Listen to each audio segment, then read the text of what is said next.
Meus irmãos, minhas irmãs, paz do Senhor Jesus. Os que podem, abra sua Bíblia comigo, por favor. Primeira carta de Paulo aos Tessalonicenses, capítulo 4.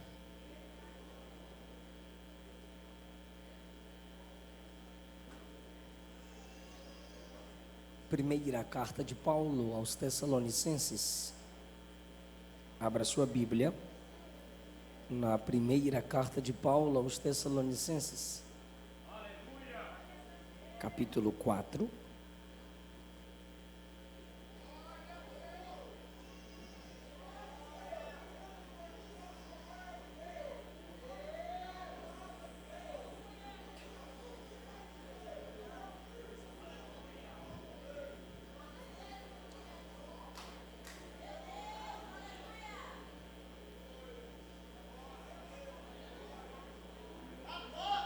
É bom cultuar a Jesus numa igreja fervorosa, viva, cheia da graça. Glória a Jesus. Ainda somos pentecostais. Os que encontraram a primeira carta de Paulo aos Tessalonicenses, no capítulo 4, digam amém.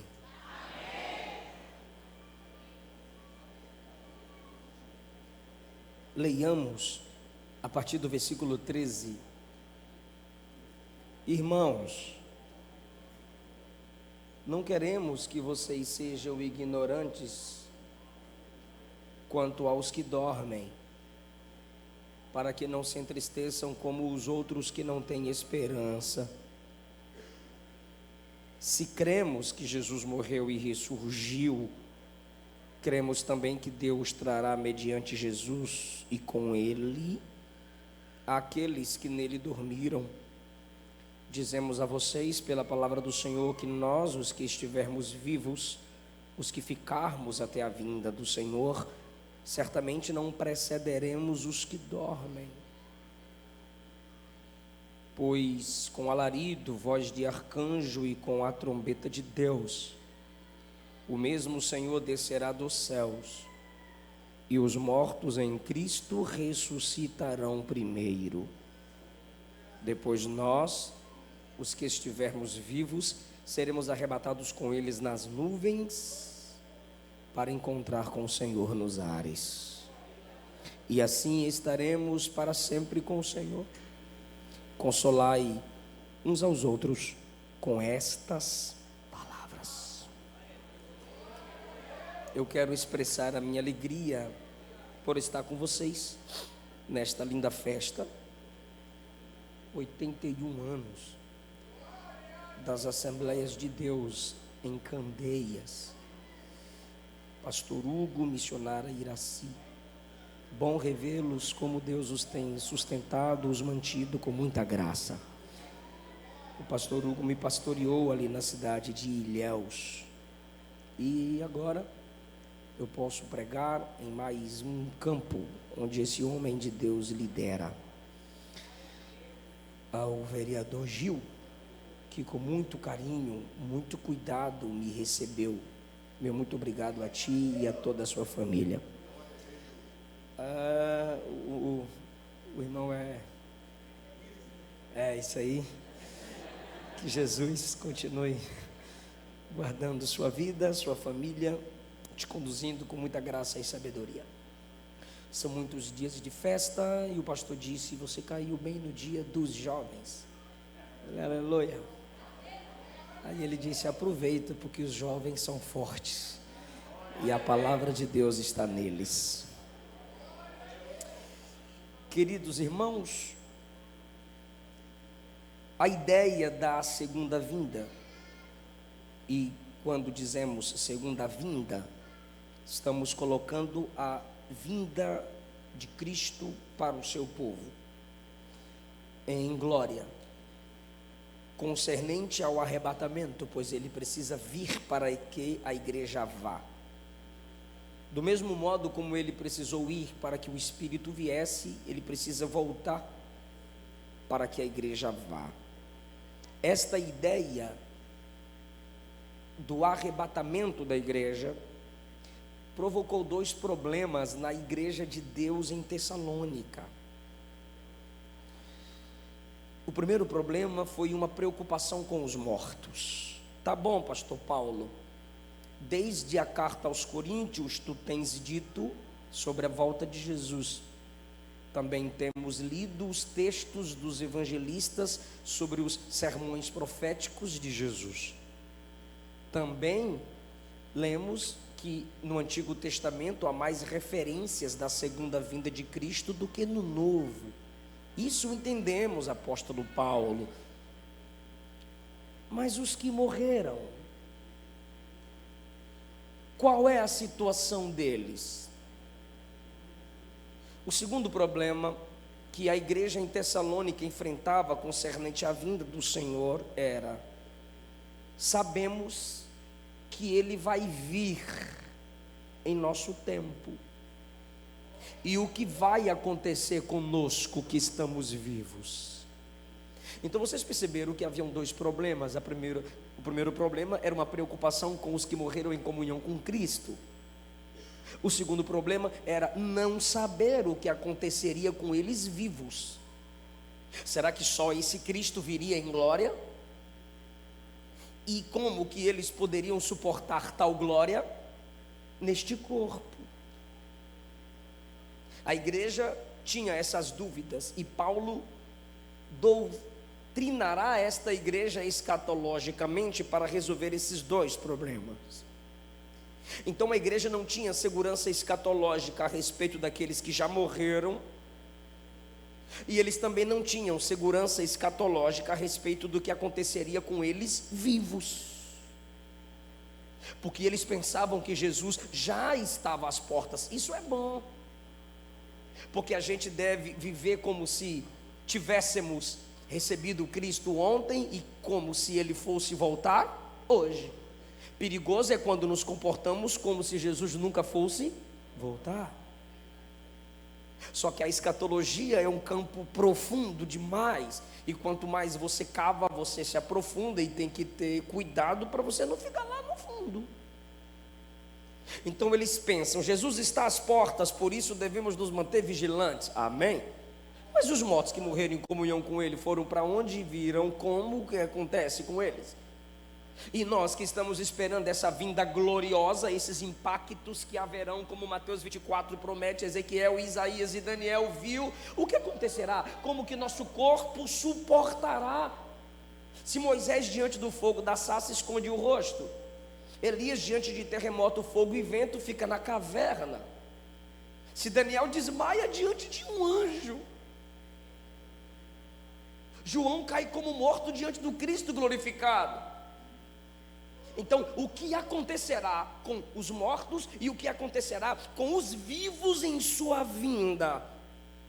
Paulo vai responder que há uma mesma glória para Cristo, para os mortos e para os vivos. A mesma glória que virá em Cristo inundará o corpo dos mortos, ressuscitando-os, e inundará o nosso corpo, transformando-nos. Por isso que João, em concordância com Paulo, escreveu na primeira epístola, no capítulo 3, filhinhos, ainda não é manifesto o que havemos de ser, mas sabemos que quando ele se manifestar, seremos semelhantes a ele, porque o veremos como ele é. Olha isso, seremos semelhantes a ele. Enquanto eles estavam preocupados, o que vai acontecer com os mortos? O que vai acontecer conosco, se é Cristo que vem em glória? Será que nós teremos capacidade de suportar tal glória? Aí Paulo diz, há uma mesma glória. A mesma glória do corpo dele estará no corpo dos mortos ressuscitados e no corpo dos vivos. Filipenses capítulo 3, versículo 21, ele disse: nós estamos aguardando aquele que transformará o nosso corpo vergonhoso à semelhança do seu corpo de glória. É esse assunto que Paulo vai tratar E sabendo que os irmãos são ignorantes, intelectualmente falando, escatologicamente falando, concernente a essas duas posições, ele começa assim no versículo 13: irmãos, não queremos que vocês sejam ignorantes acerca dos que dormem. Paulo não inventa essa palavra dormir para os mortos. Na realidade, ele está repetindo aqui a mesma expressão usada na primeira carta aos Coríntios, no capítulo 15, para se referir aos mortos fisicamente. Quando ele trata sobre aqueles que brincam com a ceia, com a seriedade da ceia do Senhor, ele diz: é por isso que há muitos que dormem, estão morrendo, por não levarem a sério a ceia do Senhor. Quando Lázaro estava morto, Jesus disse: eu vou despertá-lo do sono. A filha de Jairo, quando morreu, e disseram a Jairo: não me incomodes mais o mestre, a menina já morreu.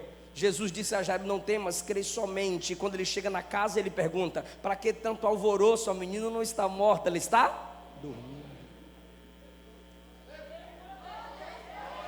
Paulo está usando a mesma expressão que Jesus usava para os mortos. Por quê? Porque enquanto para muitos a morte é o fim, para Jesus é só um sono.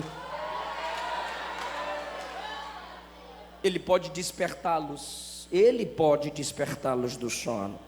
É uma imagem figurada da aparência do morto, estando ele desligado das coisas desta terra, ali, enquanto morto. Então ele usa essa expressão dormente, imóvel, mas no mesmo contexto ele fala sobre morte. Ele começa dizendo que é dormir, versículo de número 13, versículo de número 14, mas a Bíblia diz, pela própria palavra de Paulo, no versículo 16, que os mortos ressuscitarão. Então ele já muda, ele tira do sentido figurado para o sentido literal. Não é simplesmente dormentes, para que vocês não se equivoquem com a doutrina adventista, herege. É para que vocês entendam uma linguagem profunda, escatológica, que eu estou simbolizando. Assim como o morto é imóvel e está desligado das coisas dessa terra, comparativamente assim é o morto, mas ele usa logo a palavra morto, para que eles entendessem o contexto de sua expressão escatológica. Ele se preocupa então com o conhecimento escatológico da igreja. Eu não quero que vocês sejam ignorantes acerca dos que dormem, porque se vocês forem ignorantes escatologicamente acerca daqueles que já morreram em comunhão com Cristo, só tem um resultado. Pergunta para mim. Ele diz: se vocês forem ignorantes a respeito dos que dormem, vocês vão se entristecer como aqueles que não têm esperança. Ele não está dizendo que eu não posso me entristecer quando eu perco um irmão em Cristo para a morte. Ele não está dizendo que eu não vou chorar quando um crente, um irmão em Cristo morrer. Ele está dizendo que eu não posso chorar, eu não posso me entristecer como quem não tem esperança. Se vocês não tiverem ciência do que acontece e do que acontecerá na vinda do Senhor com os mortos, vocês vão desistir, vocês vão lamentar. A mãe ficará triste demais da conta, além do limite, pelo filho crente que partiu para a glória. A esposa, a viúva, ficará triste, além do limite estabelecido, pelo marido que Jesus recolheu. Os filhos ficarão abatidos, sem ter nenhuma esperança, pelo pai que o Senhor recolheu, pela mãe que o Senhor recolheu. Ele diz: eu não quero que vocês sejam ignorantes acerca disso, para que vocês não se entristeçam como os ímpios, porque ímpio não tem esperança acerca dos parentes e amigos que morreram. William Barclay cita algumas frases de filósofos a respeito da morte no tempo de Paulo. Tocqueville escreveu assim: uma vez que o homem morre, não há ressurreição. Por isso que Paulo diz que a gente não pode se entristecer como aqueles que não têm esperança. Se vocês forem ignorantes a respeito disso, vocês vão falar como Tocqueville: uma vez que a pessoa morre, não há ressurreição. Teócrito escreveu: há esperança para os vivos, mas aos que morreram, nenhuma esperança há. Isso aqui é para eles, lá fora. Se vocês forem ignorantes a respeito disso, vocês se entristecerão, como aqueles que não têm esperança. Catulo escreveu: quando a nossa breve luz, vida, se extingue, há uma noite perpétua em que deveremos dormir e nunca mais acordar. É o mundo, é o ímpio, são os filósofos sem esperança. Aí Paulo diz: se você, igreja, não tiver ciência do que vai acontecer com os mortos na vinda do Senhor, vocês vão pensar do mesmo modo que eles pensam.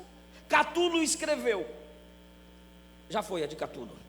E nas tumbas desses homens, qual era a frase preferida? Era assim: eu não era, cheguei a ser, não sou, nada mais importa. Eu não era antes de nascer, cheguei a ser, nasci. Já não sou, morri. Nada mais importa, não ressuscitarei. Mas isso aqui é ímpios, gente sem Deus, que não crê em Cristo que morreu e ressuscitou. Porque não creem no Cristo que morreu e ressuscitou, eles não têm esperança pós-morte.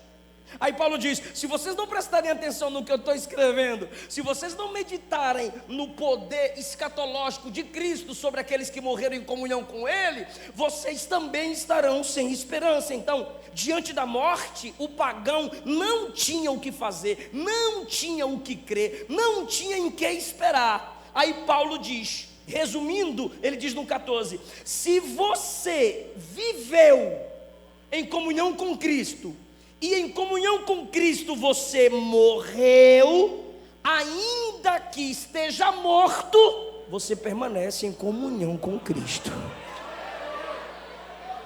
Isto significa que entre Jesus e o crente que o ama, há uma relação que não pode ser destruída nem pela morte. Porque ele mesmo disse em Romanos 8: nem altura, nem profundidade, nem potestade, nem tribulação, nem espada, nem fome, nem nudez, nem a morte poderá nos separar do amor de Deus em Cristo Jesus. Por isso ele diz, 14: se cremos que Jesus morreu e ressurgiu, cremos também. É uma crença conjunta. Se eu creio no Cristo que morreu, se eu creio no Cristo que ressuscitou, essa crença traz a mesma experiência de Cristo para mim. Do mesmo modo que Jesus morreu e ressuscitou, todos os salvos em Cristo, se morrerem, também vão ressuscitar no dia da vinda do Senhor. Agora, é nesse sentido que Paulo diz: não seja ignorante. Pela sua fé em Cristo ressuscitado, tu tens esperança na ressurreição dos santos. Versículo 15: eu digo isso é pela palavra do Senhor. Se eu fosse falar a palavra de Catulo, eu diria que eles estão numa noite perpétua. Se eu fosse falar a palavra de Tosquio, eu diria que para o ser humano não há ressurreição. Se eu fosse falar pela palavra de Teócrito, eu diria que os que estão mortos não têm esperança. Mas ele diz: eu digo isto pela palavra do Senhor. O que ele está dizendo é, eu estou repetindo aqui, a mesma autoridade do Cristo que nunca participou de velório. Eu estou falando aqui pela autoridade do Cristo que frustrava culto fúnebre. Filha de Jairo, ressuscita. Filho da viúva de Naim, ressuscita. Lázaro, vem para fora. Eu estou dizendo isso. Não é baseado nas experiências dos filósofos que não têm esperança. Eu digo isso é pela palavra que tem poder ressuscitador de Cristo. Você percebe que Jesus ressuscitou Lázaro, homem. Você percebe que Jesus ressuscitou a filha de Jairo, mulher, macho e fêmea. E você percebe que Jesus ressuscitou o jovem, o homem idoso, Lázaro, a menina filha de Jairo, e o jovem filho da viúva. Perceba como que é a morte, ela não escolhe idade, nem sexo, feminino, masculino. Tanto o homem quanto a mulher foram atingidos pelo efeito do pecado, por isso morrem. A menina tem 12 anos, Lázaro tem uma idade avançada, o menino era um jovem. Agora você percebe que todos eles foram ressuscitados pela palavra. Jesus diz à menina: menina, a ti te digo, levanta. A menina levanta. Jesus diz ao jovem: jovem, a ti te digo, levanta. Lázaro vem para fora. Você já deu uma pesquisada como eram os túmulos antigamente? Era um buraco profundo. E quando Jesus ressuscita Lázaro, ele vem todo enfaixado. Se o túmulo era um buraco e Lázaro aparece enfaixado,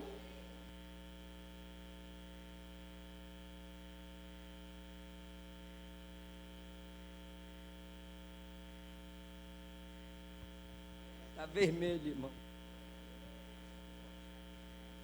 Como? Por isso que Paulo diz pelo poder da palavra. Porque o Lázaro,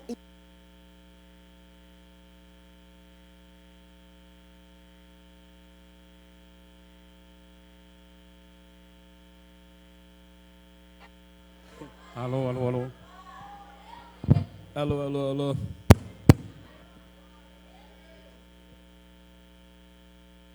já está bom isso aqui. Ambos, todos, pela palavra do Senhor, receberam a ressurreição. Aí Paulo diz no versículo 15: eu digo isso pela palavra do Senhor, que nós, os que estivermos vivos, agora ele já vai tratar o segundo problema, a segunda preocupação. Oi. Ele vai tratar a segunda preocupação da igreja. Nós, os que estivermos vivos, certamente não precederemos os que dormem. Ele dá uma pincelada nos vivos, mas ele volta aos que dormem. Nós, os que estivermos vivos, não precederemos os que dormem. O que ele está dizendo é: quando Jesus vier, nós não vamos subir antes dos mortos. Em qualquer lugar, óbvio, isso é fato. Os vivos têm preferência sobre os mortos, é óbvio. Só que Paulo diz: na vida do Senhor, o fato de você estar vivo não lhe dará o direito de subir antes dele ser ressuscitado. Eles terão uma experiência antes do que todos nós. Nós não precederemos os que dormem. O que Paulo está dizendo é: você que está viva, preocupado com você, Maria, que está preocupada com o Zé que morreu, fica de boa, fica tranquila, fica firme. Ele não vai ficar no pó e tu vai subir glorificada, não. Você que está preocupado com a vovó, com o vovô,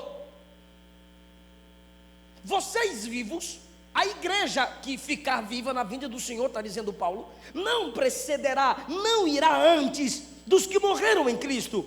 Ele ainda está explicando sobre a confusão sobre os mortos. 16. Porque depois do alarido, da voz do arcanjo e da trombeta de Deus, o Senhor descerá dos céus e os mortos em Cristo ressuscitarão primeiro. Ou seja, Jesus virá às nuvens, e Paulo diz, antes de falar sobre a ressurreição, Paulo diz que eles virão com Jesus. Se eles não ressuscitaram, como é que eles estão vindo com Jesus? Eu vou ler de novo. O Senhor os trará com ele, e eles ressuscitarão. Peraí, tinha que estar assim, ó. Eles ressuscitarão e depois o Senhor virá com eles. Mas não, está escrito, o Senhor virá com eles e eles ressuscitarão. Por quê? Porque Jesus virá com as almas dos santos.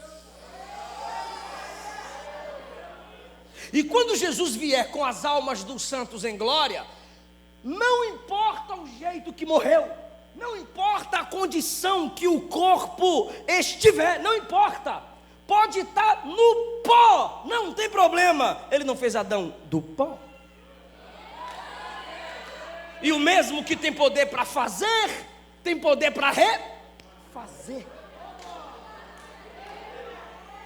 Se lá em Gênesis 2 ele faz o homem e sopra a alma, E quando ele sopra, o homem se torna alma vivente. Na vinda do Senhor, a alma vem com Jesus, e não importa onde estiver o pó desse corpo, não importa para onde o vento levou o pó daquele corpo, como no vale de ossos secos, pó com pó vai se juntar, célula a célula vai se juntar.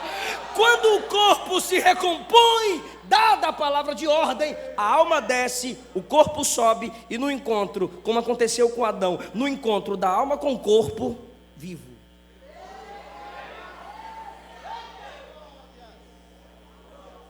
É lindo ou não é?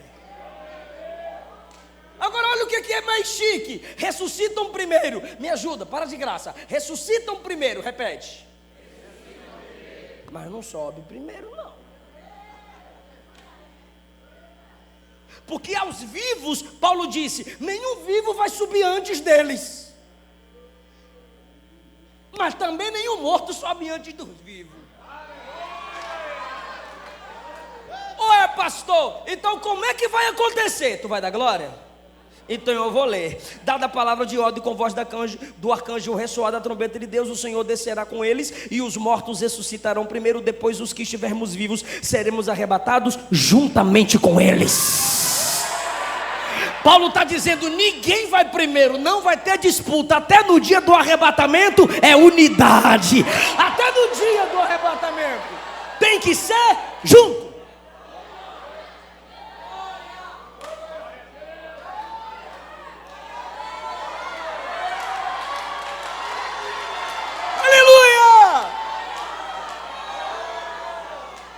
Então, fazendo a conexão de textos, a gente pode fazer um novo versículo no sentido de poesia. Ó, quão bom e quão suave é os mortos e os vivos arrebatados que sobem em união. Não é só viver em união, tem que ressuscitar, ser transformado e ser arrebatado em união. Vai chegar todo mundo junto lá, bem bonitinho. A alma de Pedro já está lá? Me ajuda, a alma de Pedro, Tiago, João já está lá? A alma da irmã Maria já está lá? Glória, já está lá, não está? Já morreram, irmão, pelo amor de Deus, aí. É espírita, tu é? A alma já está lá com Jesus, sim ou não? De todos os apóstolos, sim ou não? Sim. Mas no dia do arrebatamento, vai subir com a gente.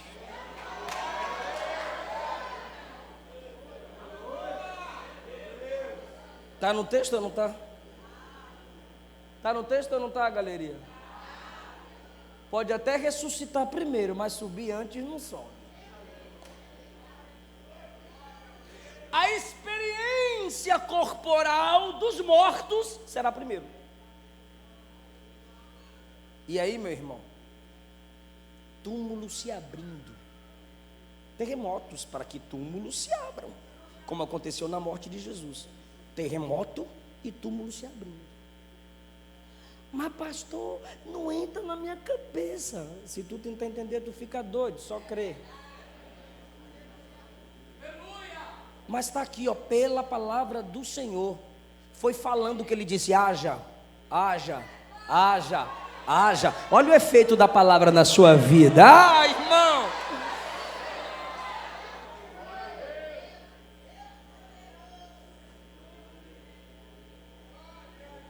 Depois nós, os que ficarmos vivos, o que estivermos vivos, seremos arrebatados com eles nas nuvens, para encontrar com o Senhor nos ares. Aí ele fala sobre 3 tipos de sons que surgirão no dia do arrebatamento da igreja, versículo 16. Pois com alarido, voz de arcanjo e com trombeta de Deus, o Senhor descerá do céu. Alarido, som que ninguém discerne. Ezequiel capítulo 1, a Bíblia diz que Ezequiel teve uma experiência, o céu se abriu e a voz de Deus se ouviu. Ele diz assim, eu estava no meio dos exilados, mas só eu vi e ouvi. Havia muitos exilados à beira do rio Quebar, mas aquela experiência foi para o servo.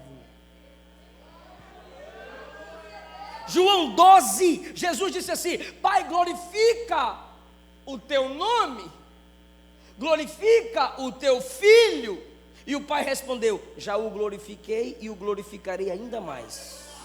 Aí a Bíblia diz assim, ó, todos que estavam com ele ouviram um som, mas não entenderam as palavras, e disseram: um trovão falou com ele. Mas só Jesus entendeu o que o Pai disse. Não te convenci? Eu dou mais uma experiência.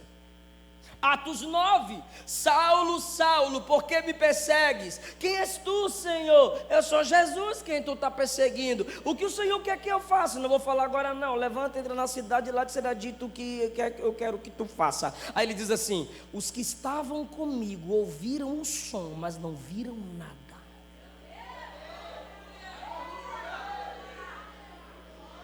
Daniel capítulo 10. Estava eu à beira do rio, apareceu um ser glorioso, falou comigo. Os que estavam comigo não viram, não ouviram, mas sentiram um grande temor. E perna para quem tem. E só eu fiquei.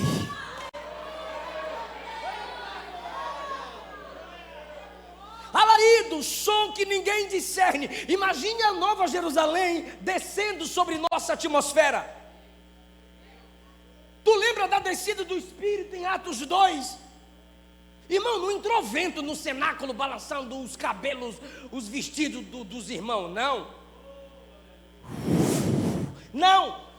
Quando a efusão do Espírito desceu sobre a terra, a Bíblia diz que eles ouviram um som, como de um vento veemente, impetuoso.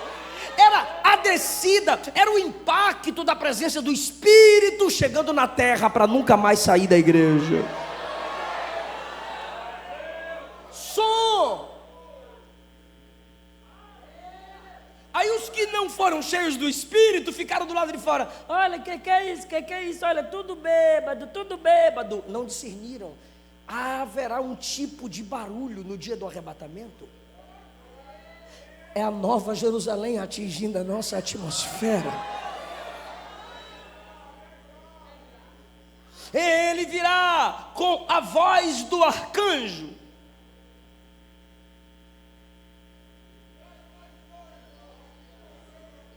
Daniel disse que Miguel, o arcanjo Miguel, é o protetor dos judeus. E escatólogos dizem que a voz do arcanjo será um tipo de som, ordem ou toque de uma trombeta ou uma palavra falada para o despertamento dos judeus de que algo extraordinário estará acontecendo.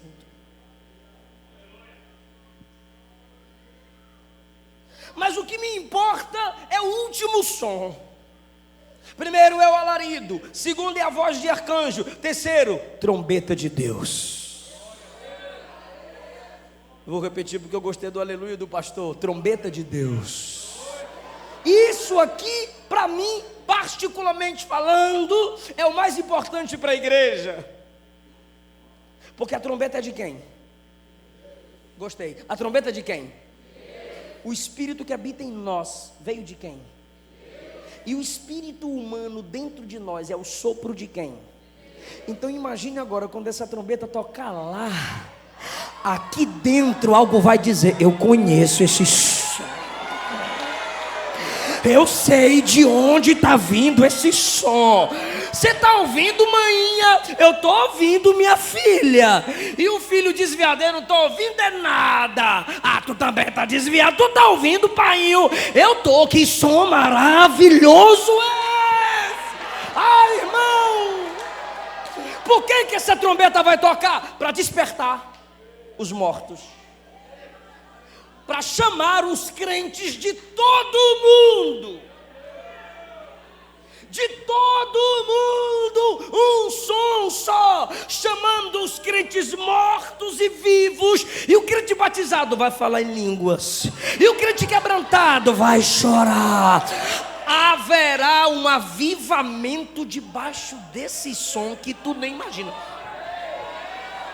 Tu lembra de Mateus 25, o amigo do noivo gritando: aí veio o noivo. Todas acordaram, entraram para as bodas do Cordeiro depois que despertaram. Eu imagino que esse som é o grito do noivo. É a igreja inteira sentindo de uma vez só. É hoje.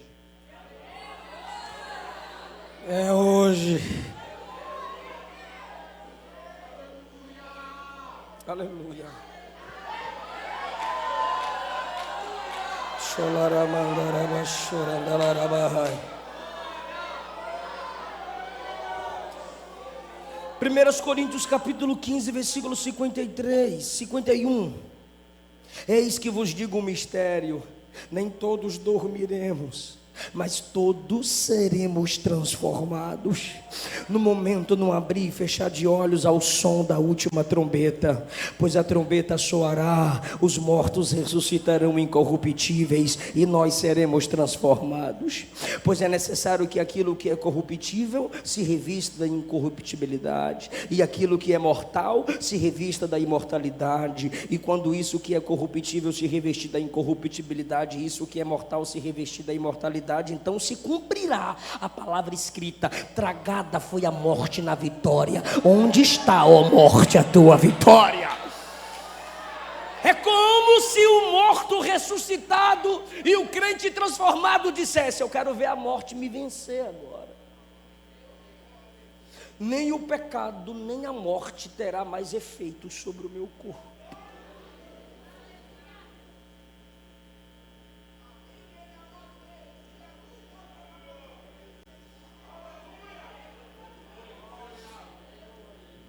Seremos arrebatados e estaremos para sempre com o Senhor. Só que Paulo, quando fala a palavra arrebatado, e eu caminho para a conclusão, ele está falando algumas coisas. Porque essa palavra arrebatado, arrebatar, é rica no Antigo Testamento. Em primeiro lugar, arrebatar significa pegar rapidamente. Pegar rapidamente. Tirar rapidamente. Eu estou errando, Jesus não vai errar. Pegar rapidamente. Mas por que pegar rapidamente? Porque tem crente que, se Jesus deixasse um minuto a mais, cairia. Vai ter crente que, se Jesus demorar 30 segundos, ela desvia. E Jesus ama tanto que ele vai pegar rápido. É meu. É minha. Pegar rapidamente. Pegar sem atraso. É por isso que a igreja tem que se manter preparada. Segundo lugar, arrebatar, na linguagem de Paulo aqui, é tomar a força. Arrebatar é tomar a força. Por quê? Porque tem a força dos meus desejos carnais, tem a força da beleza desse mundo, tem a força dos demônios, mas nada é mais forte que o poder da palavra daquele que vai nos arrebatar. Tomar a força, porque vai ter gente que vai tão apegada com as coisas dessa terra, que Jesus vai dizer: larga isso, trem ruim.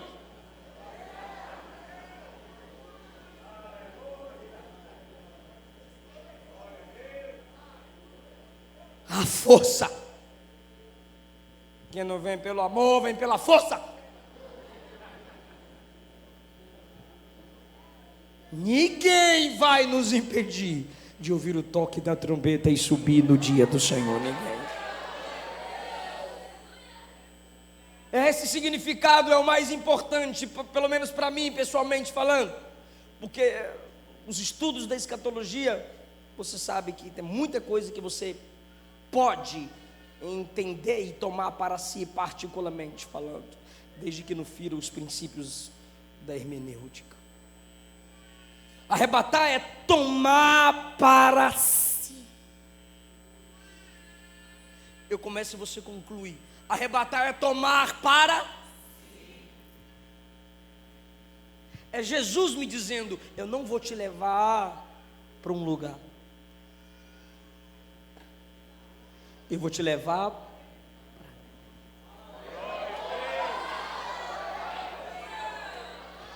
pastor? Porque o lugar para onde vamos só tem valor porque ele está lá. Céu só é céu por causa de Jesus. Se Jesus não estiver no céu, o céu não é céu. E vocês vão lembrar agora, João 14: não se turbe o vosso coração, crede em Deus, crede também em mim. Na casa de meu pai há muitas moradas. Se não fosse assim, eu já vos teria dito. Mas eu irei e vos prepararei lugar, e virei outra vez para vos buscar, e vos levarei.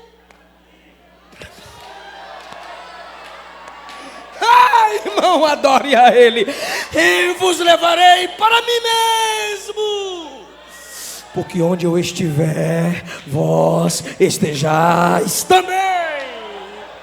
E Paulo diz aqui no versículo 17: depois nós, os vivos, seremos arrebatados com eles, os ressuscitados, nas nuvens, para encontrar com o Senhor. Seja sincero, seja sincera. Lembra do seu sonho de criança e de adolescente, seu sonho escatológico? Eu acho que alguns aqui até cantaram sobre isso, só não lembra a canção. Mas lá no fundinho da tua mente, está bem guardadinho lá. O coach te fez esquecer isso um pouquinho, mas eu venho aqui reativar sua memória. Lembra, pelo amor de Deus, eu vou perguntar e tu responde se é legal ou não é. Vai ser bom ou não vai encontrar Davi na glória? Imagine os músicos: Davi, pega a harpa que eu pego a minha guitarra aqui. Irmão, seja sincero, obreiros. Eu tenho um livro sobre Josué, eu tenho um livro sobre José, e eu tenho um livro sobre Paulo. Fala para mim qual que eu vendo mais. Paulo. Os obreiros amam Paulo. Até porque você está consolado, Paulo te atribula. Você está atribulado, Paulo te consola. Paulo é esquisito, irmão. Agora imagine tu chegar no céu e ver Paulo. Oh, maravilha, irmão. Fazer um debate aqui: Paulo, Silas, Malafaia.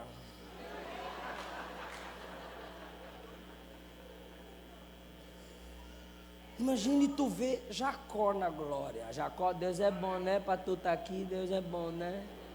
Aí ele vai dizer: e tu? Salomão, tu aqui? Vai ser maravilhoso, irmão. Agora imagine ver a face de quem nunca pecou. Imagine ver a face de quem nunca mentiu. O único cujo atributo de santidade é elevado a 3: santo, santo,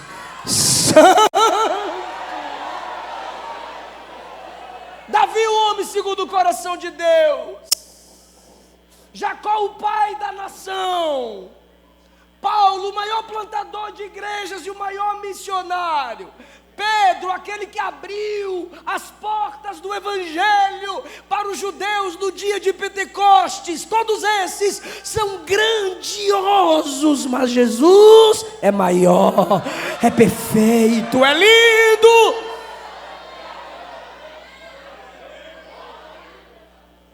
A igreja pode dizer: meu amado é o mais belo entre milhares.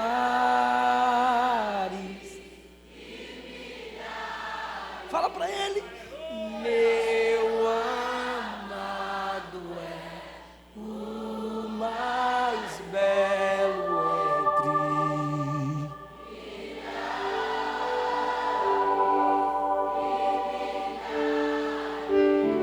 Eu quero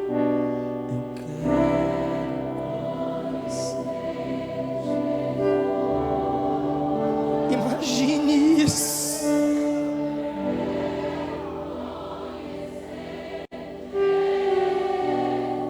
Fala de novo, irmão.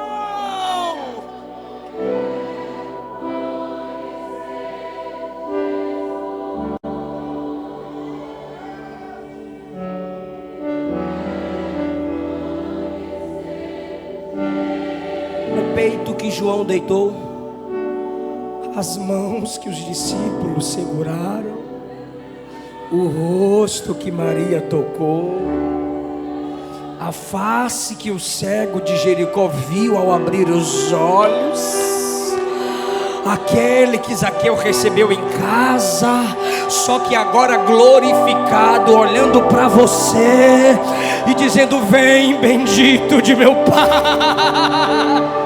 vem, bendita de meu Pai.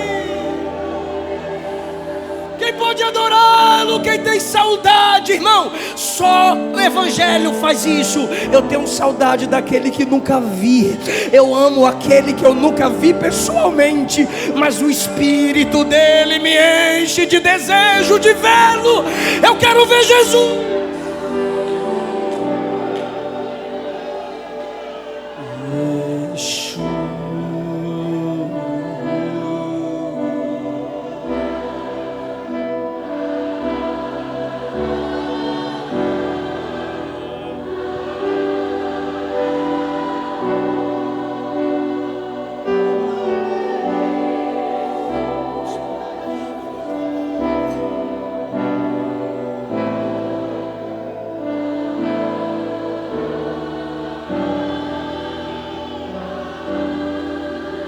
Ele vai dizer: venha, ali está a sua avó. Venha, ali está o seu avô. Venha, ali está a sua mãe. Venha, ali está o seu pai. Venha, vai ser sentimento de irmão, mas vai ter que identificar. Venha, ali está seu marido. Venha, ali está sua esposa. Não há mais casamento, é tudo irmão. Mas eu vou conhecer, eu vou saber quem é quem. Ressuscitado, glorificado, mas a identidade mantida. Por isso Paulo diz: não fiquem tristes, consolai-vos uns aos outros com essas palavras. Você vai se encontrar com seus irmãos. Vai se encontrar com seus irmãos. A morte destrói comunhões, Jesus restaura. A morte separa, Jesus une.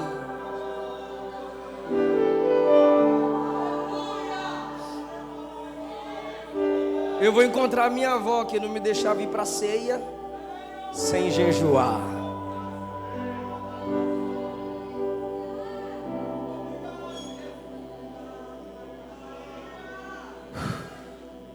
Eu vou encontrar o pastor Antônio Neri, que me colocava num banco lá na cidade de Ilhéus para cantar na sede.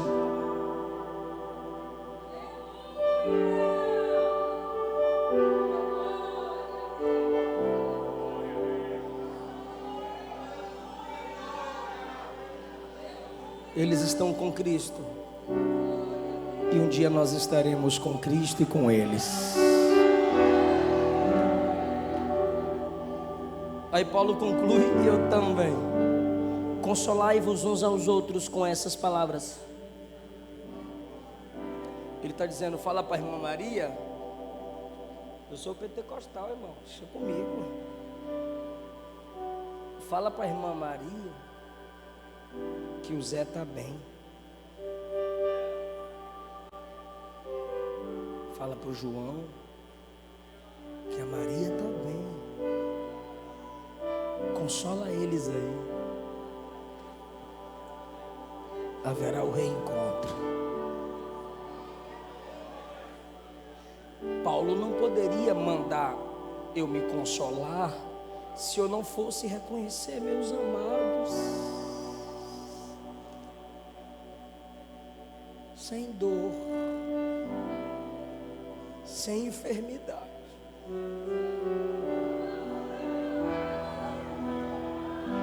mas com o corpo semelhante ao de Jesus.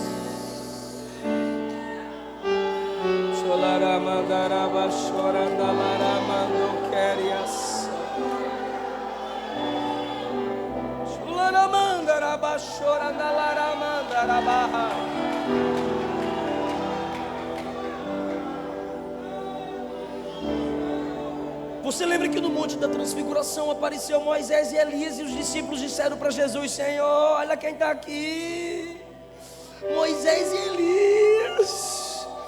Elias tinha sido arrebatado, Moisés havia morrido, e eles agora na dimensão de glória reconheceram Moisés e Elias. Se eles numa glória transitória reconheceram Moisés e Elias, imagine a gente numa glória eterna.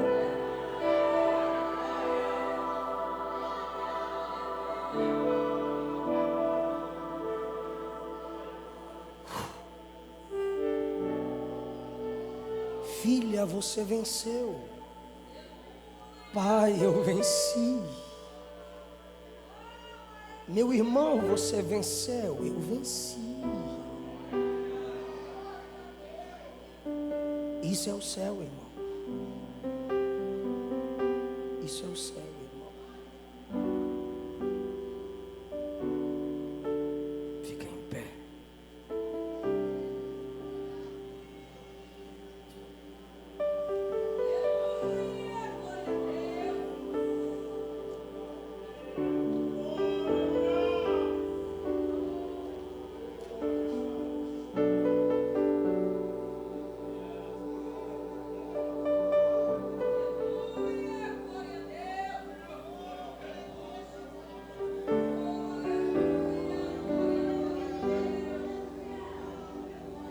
Feche os seus olhos se você pode.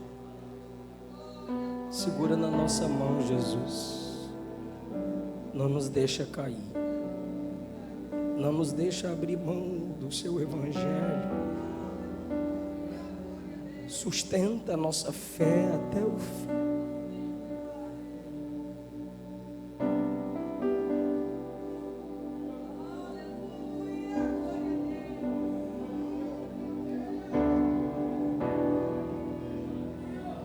Hoje uma música, uma canção, um hino ardeu no meu coração enquanto eu meditava nessa palavra. Se alguma irmã puder me ajudar, eu vou começar, tá? Da linda pátria estou,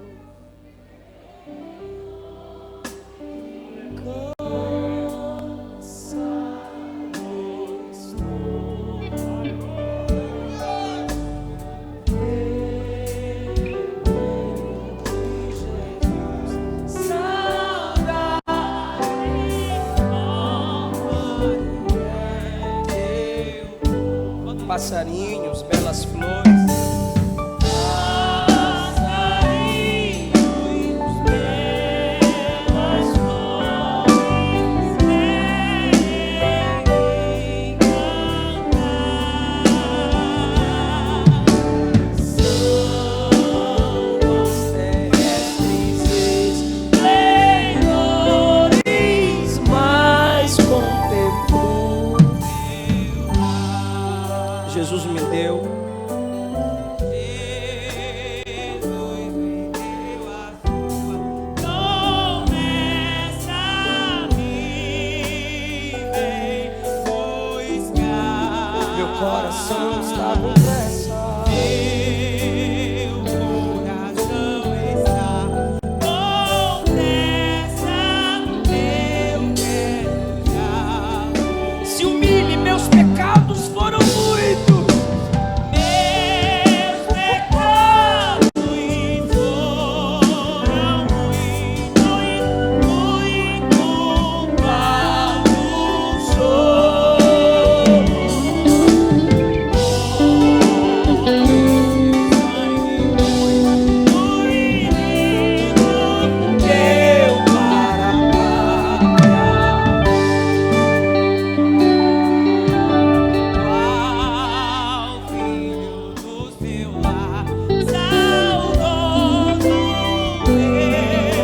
Onde está a primeira pessoa que vai entregar sua vida para Jesus hoje? Volta para Jesus antes que Jesus volte para a igreja.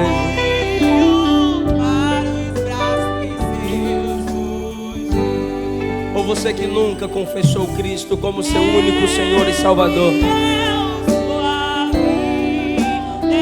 vem para Jesus antes que Ele venha para a igreja.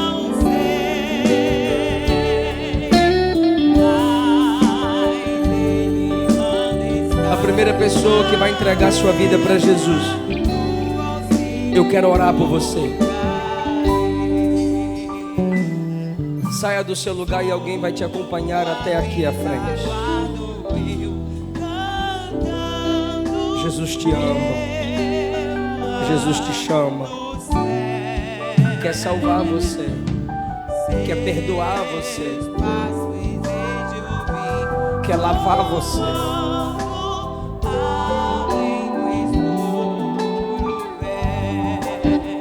Vou perguntar mais uma vez: onde está você que quer mudança de vida, perdão dos seus pecados, transformação de vida e ser preparado pelo Espírito Santo para se encontrar com o Senhor naquele grande dia? Abra seu coração para a mensagem do Evangelho. Deixa a gente orar por você.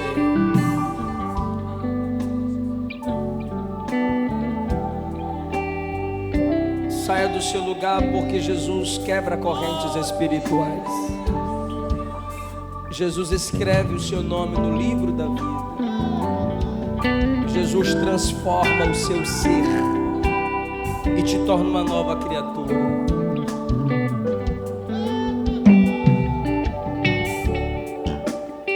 Se não temos, eu agradeço essa linda oportunidade. Guarda essa palavra, irmão. Não desiste de Jesus. Que Jesus os abençoe cada vez mais.